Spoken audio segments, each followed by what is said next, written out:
The late and great James Baldwin once suggested that perhaps home is not a place, but simply an irrevocable condition.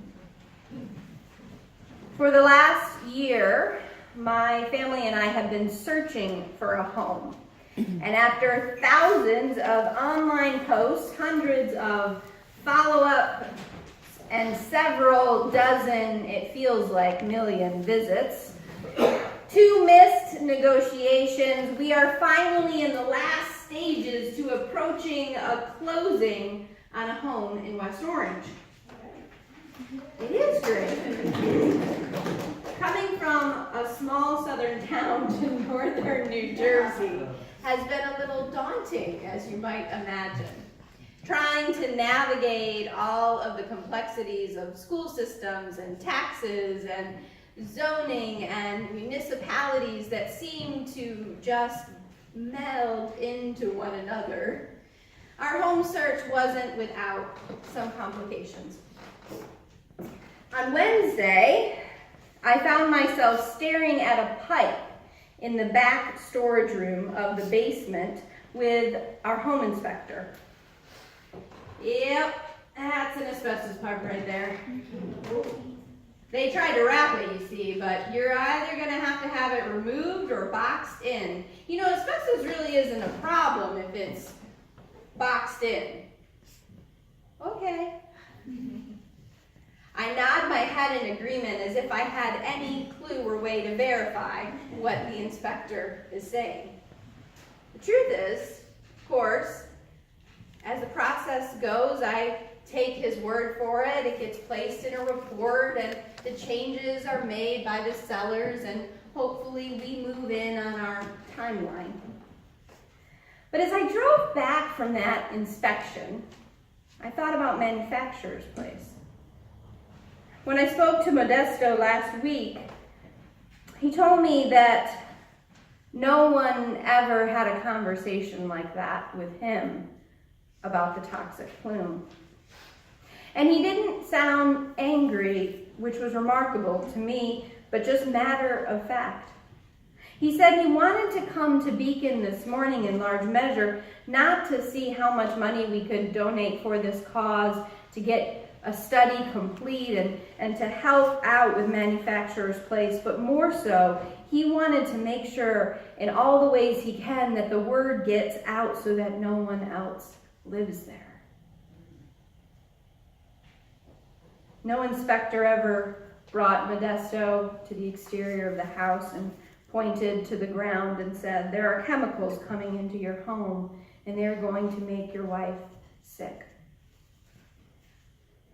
I went online recently to look at rentals, and some of the homes in Manufacturer Place are owned by individuals, while others are now owned by landlords, and Cynthia talked about this. There are still rentals. There was an advertisement for a rental. And of course, the rental doesn't advertise toxic plume below. And truth be told, this is the complexity of the issue. These owners now, many of them, are facing an impossible circumstance to get out from under a mortgage and literal toxic waste without any remediation. You know, creating a home is a sacred act, isn't it? For those of you who've created homes. It's a place we hope is imbued with safety and love and cherished memories. For some, it's the smell of certain food that signals home. For others, it's that tattered but beloved chair, beloved by usually one person. And each of us in our own way, when we move to a new place, we make a ginormous leap. I don't know about you, I never thought of that leap as being one that could put the health of my family in peril. Never in the homes that I've looked at have I worried about toxic waste below a basement. And that's because the truth is that pollution doesn't just happen anywhere, does it? It has a name, the truth of places and histories like Manufacturers Place is called environmental racism. It's the proximity and placement of low-income and communities of color near hazardous waste as well as near degrading environments. The first time that the relationship between race, income, and risk of exposure to environmental hazards was formally studied was in a report in 1971 that was issued to the president. The first faith community to formally commit funds and resources to exposing these trends was the United Church of Christ. That is the denomination that we partner with on our comprehensive spiritual sexual education our whole lives. The UCC, or United Church of Christ, released that first report in 1982. And in a follow-up report that studied the 20 years between 1987 and 2007, they concluded that more than 9 million people are estimated to live in what are called host neighborhoods, within 3 kilometers of one of the 413 hazardous waste facilities nationwide. The study found that the proportion of people of color in host neighborhoods is almost twice that the proportion of those living in non-host neighborhoods. Where facilities are clustered, people of color make up a 2/3 majority, which is 69%. You see, pollution doesn't just happen anywhere. And the history of Newark is in some ways a history of race and class in the United States of America. Newark was incorporated in 1693 by the Puritans who forced the Lenape off the land. In the 19th century, Newark underwent significant population growth as well as industrial development. Once a city of affluent descendants of largely British colonists, by the mid-20th century, industrialization and redlining had made the city have a very different demographic. White veterans returning from the war utilized the Servicemen's Readjustment Act to move from the city to the suburbs, and the suburbs in New Jersey began to grow.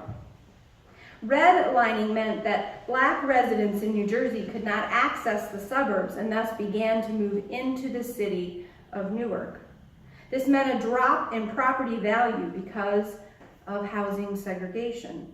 And by 1967, Newark erupted in riots with little economic opportunity in the city, a majority Black population with a majority white leadership, the spark of which was the beating of John Smith, contextualized by the history of poor police relationships. As efforts were made to incentivize the economy in Newark, oversight on industrial plants was loosened, and many largely white-owned businesses were able to secure relatively cheap property in Newark, including places like Manufacturers Place. And some, I would bet Manufacturers Place is not the only one, with the Ronson Cigarette Company, that when they departed the community, never properly remediated the waste that they left. Enter the 21st century residents, many of whom are immigrants looking for the possibility of a new life at all here in the United States, fleeing political and human rights nightmares in their countries of origin, seeking economic opportunity, and they find Manufacturers Place, a community that is affordable and seemingly accessible. If Baldwin suggests that home is not a place but an irrevocable condition, then what is it in our living and in our society that seeks to revoke a birthright, even yet from one another? You see, the history of Newark cannot be disconnected from the suburbs that surround it. Nor can it be divorced from the history of land occupation and colonization in this country. It's no coincidence, I believe, that the Eastern Environmental Law Center works both with the Ironbound community and the Ramapo, who are currently being harassed through discriminatory zoning in an attempt to keep them from being able to use their own land for ritual purposes. As inheritors of history we did not craft, knowing the history of a land is crucial. Did you also know that Newark is home to the New Jersey Symphony Orchestra and the New Jersey Opera? That Newark has the largest museum in all of New Jersey that has an incredible collection of Tibetan art. Did you know that Philip Roth is from Newark, and Ice-T, that Whitney Houston was born in Newark, New Jersey? You see, when we fail to know our history, it's not just the toxic pollutants we don't know, we also get disconnected from the beauty and the strength. Understanding Baldwin's words go to the core of our faith, because we are home in the biggest sense, each belonging equally to the earth. And yet we are born into systems and histories that try to mitigate, gradiate, and in many cases, expurgate our belonging. We take bits, like the deals that happen in attorney review, to get what we think is belonging. But in truth, those deals are diminishments of who we each are and who we could be together. Since moving to New Jersey, when I was asking folks the tax structure, because taxes can be really different, did you know from one town? And when I've asked folks about why that is and tried to understand Essex County, for example, people have said, well, the taxes in Essex are so high because we have to carry Newark. Mm-hmm. The task, if we are to resist this separation, a sellout bargain basement belonging, is then not to give out of charity, but out of solidarity. Not out of resentment that we carry one another, but out of recognition that we belong to one another. To clean up not as a helper, but as we would do in our own backyards. To hear the story and find not distance, but proximity. This past week was filled with activism for me around the school shootings and trying to raise the awareness around gun safety and gun violence prevention in this country. And so on Friday, I took my son, Kirk, out of preschool, and we drove over to Congressman Lance's office. And on the way over, Kirk explained to me, I didn't think he understood what the active shooter drills were in their school that they do regularly. I didn't think he understood what they were for. I mean, he's only 3.5. And he explained to me that we do safety drills because we don't want guns in school and we try to stay safe, Mom. I wasn't really prepared for that conversation. And we tried to meet with the congressman and then stood outside for a while, as one does, with signs and made phone calls, and then Kirk got his promised donut and then he returned to school. I think part of the pain that I've been going through with school shootings is also recognizing that school shootings are a fraction of gun violence. And yet it was the school shootings that got me to wake up. But it really shouldn't be that way, should it? I mean, it shouldn't be that my children have to be threatened in order for me to care. Because it should be our children. Until Newark is cleaned up, my children will run across lands polluted with false divisions, through waters and through air that flow past the municipal lines, but they will be taught otherwise.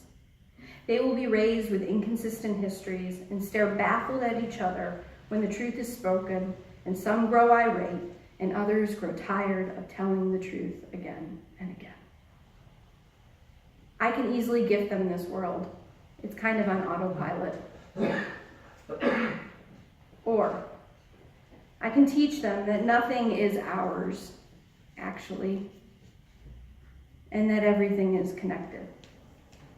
We can resist in all forms the colonization of our souls, our minds, and our communities. We can slowly but surely clean up this, our collective backyard. We can live in that world you held in our minds during the meditation. And we can live into a world we can't even possibly imagine yet because we haven't cultivated the consciousness for it. You know, I've had a lot of conversations with politicians of lately about what is possible, not just around gun safety, but other issues. And again, I run into this pattern where the person that I'm speaking with says, well, I can't suggest that, even though I support it, because it just won't pass. I can't even come out and support that because no one else will stand with me. Let's not act any longer out of what we think is strategically possible. In my experience, no great advancement ever came from overly practical living. It's true. Let's live out of the world that we don't even believe can be. In the midst of the visible fences and walls, identities and barriers, let's live out of a radical belonging. In the words of Lila Watson, if you've come here to help me, you are wasting your time. But if you have come here because your liberation is bound up in mine, then let's get to work. So let us get to work, beloved. The work that is worth of the soul, the worth that is our birthright of belonging, each to the other. Amen? Amen. I invite you to rise